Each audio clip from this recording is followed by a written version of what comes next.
Hello, I'm Brian Tracy, and I'm always being asked, what are the habits of successful people? What is it that successful people do habitually every single day that leads to them being in the top 20% of money earners in our society? Well, Aristotle said that 95% of everything you do is the result of habit. So the rule is form good habits and make them your masters, rather than allowing bad habits to form. In fact, the other rule says this, is that good habits are hard to form, but easy to live with. Bad habits are easy to form, but hard to live with.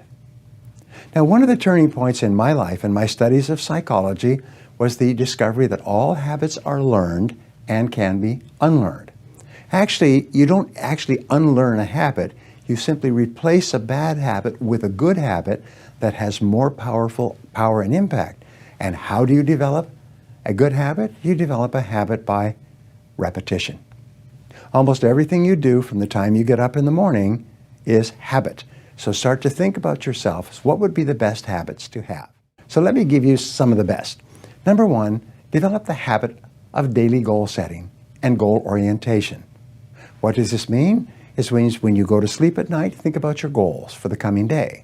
Make a list for each day of all the goals, the little goals you're going to accomplish that day. Keep a journal and write down your goals on a regular basis. When you're driving through the day, think about your goals. When you're talking to other people, think about your goals.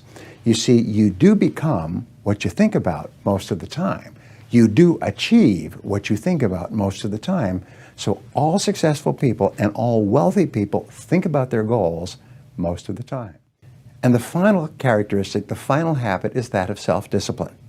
And I have written and spoken upon this for years and years and years, but self-discipline seems to be the foundation habit that makes everything else possible. And the best definition of self-discipline is that self-discipline is the ability to make yourself do what you should do, when you should do it, whether you feel like it or not. You see, anybody can do it if they feel like it. It's when you don't feel like it and you do it anyway that you eventually develop the self-discipline that makes everything else possible.